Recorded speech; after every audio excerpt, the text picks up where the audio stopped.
Германия приняла решение по дальнобойным ракетам, санкции против Киселева и российской пропаганды, а в Беларуси появился свой YouTube. Обо всем этом расскажу подробнее в эфире «Нехта». Самые важные и интересные новости.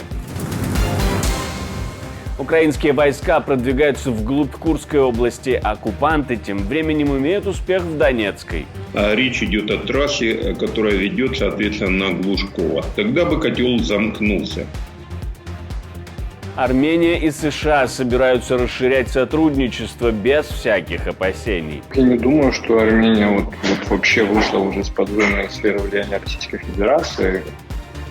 Пленные вернулись домой. Более 150 украинских защитников обменяли за последние 2 дня.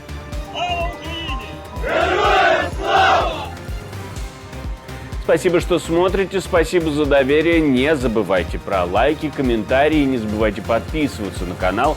Все это очень важно. Поехали. Украинские войска зашли в еще один район Курской области. Об этом пишет Институт изучения войны. Там фиксируется продвижение как украинских сил обороны, так и российских войск.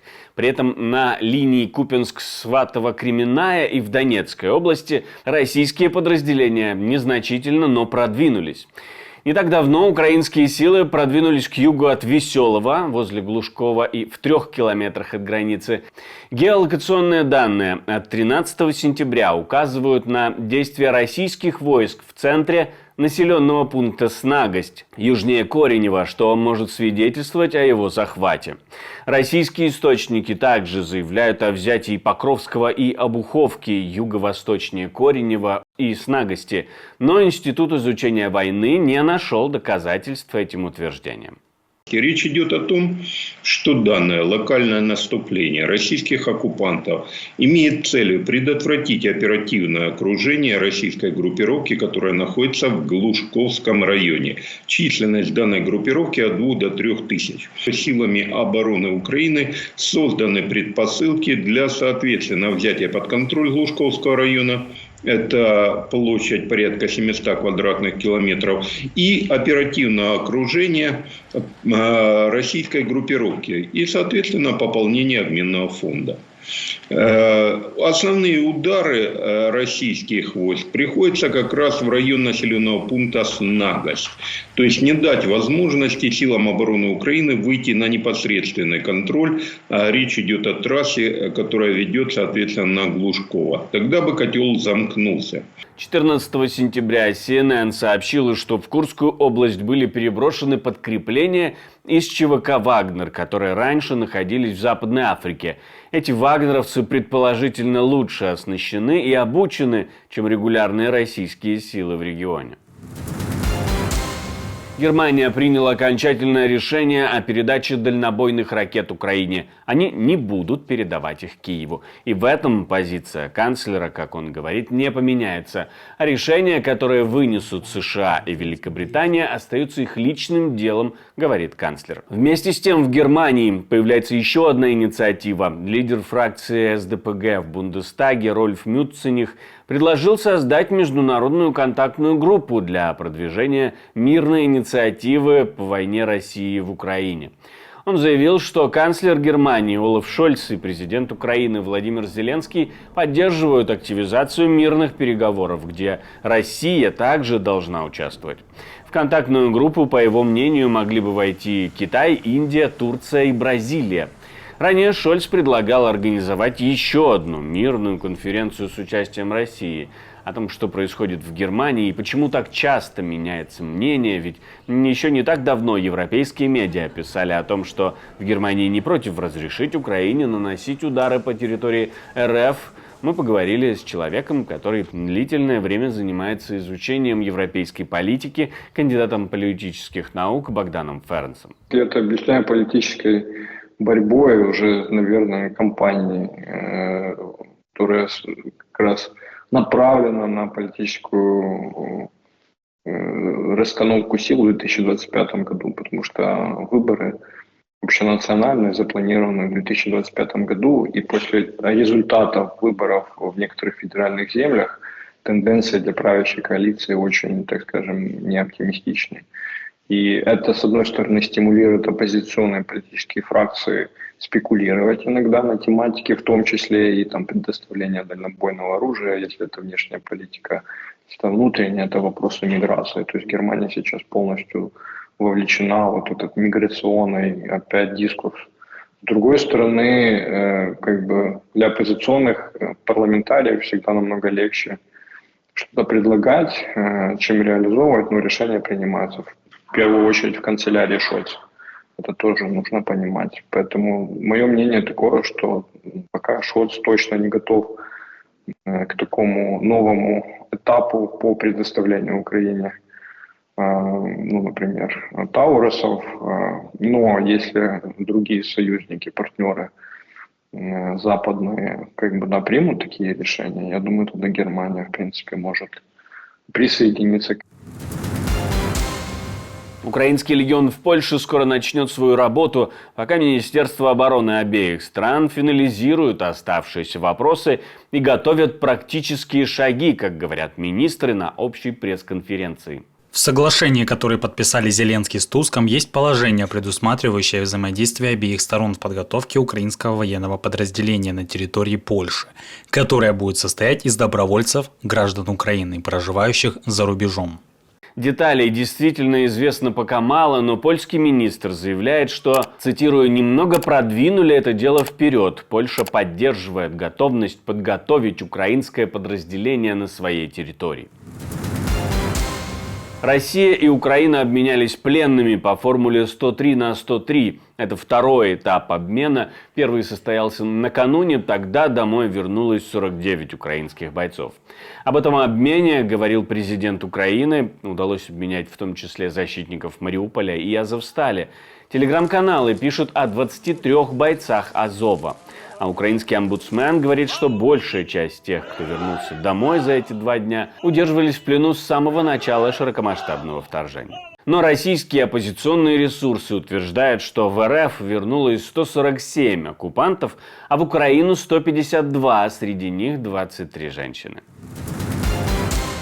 Министерство финансов США объявило о введении санкций против российской медиагруппы «Россия сегодня» и ее генерального директора Дмитрия Киселева.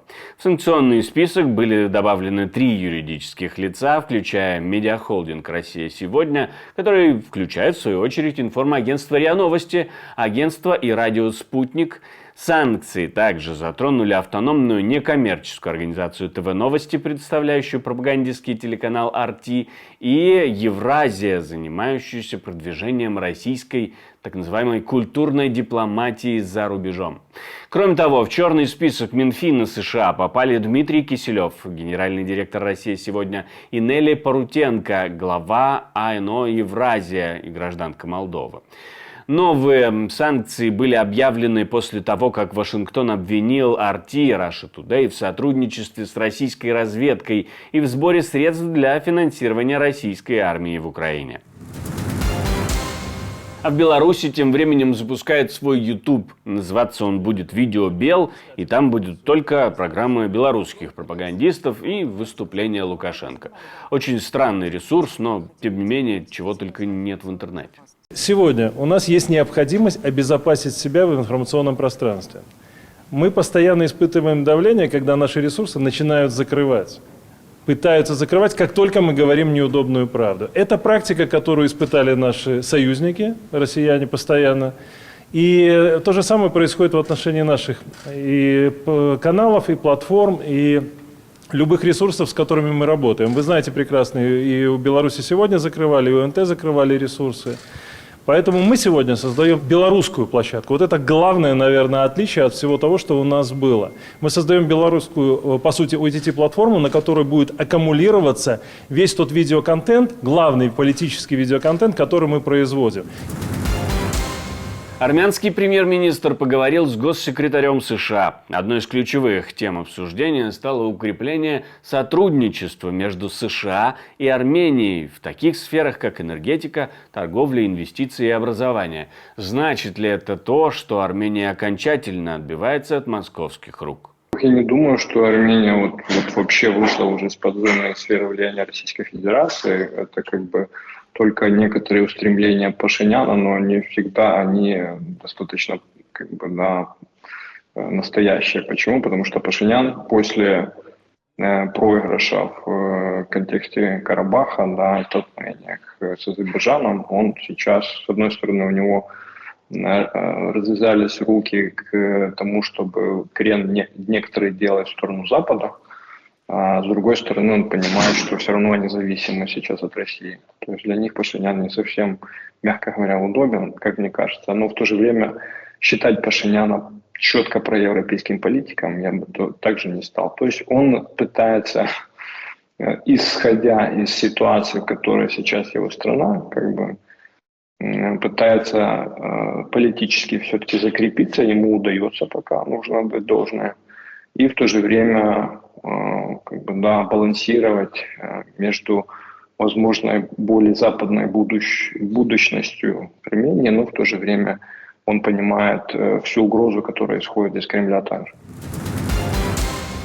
А в РПЦ продолжают проталкивать в массы национальную идею, которая заключается в том, что главное, чему должны научиться граждане страны, это как продержаться подольше во время защиты Родины. А вся наша задача сегодня заключается в том, чтобы быть серьезными, чтобы мальчишки умели драться и учиться, и спать на земле, и с одного куска хлеба быть сытым. А потом, когда вырос, чтобы тебя привели на полосу препятствия, привели тебя в оружейную комнату, привели туда, привели сюда, и чтобы ты все это разобрался в этом всем, как рыба в воде, чтобы плавал между всего этого. Женщина пусть на кухне плавает между всеми домашними начиниями, там ее место. И дарите только доброту, чтобы на земле не было места злу, жестокости и войнам. Беларусь. Мне остается добавить, что мы существуем только благодаря вашей поддержке, ваше спонсорство, донаты, то, что вы нажимаете кнопочку «Супер спасибо», помогает нам снимать новые и новые видео, мы вам за это благодарны и призываем не останавливаться. Если вы смотрите нас из России или Беларуси, то безопасно это можно делать через VPN, как именно, инструкцию можно найти прикрепленной к этому видео. Ну а на этом у меня все, до встречи и хороших вам новостей.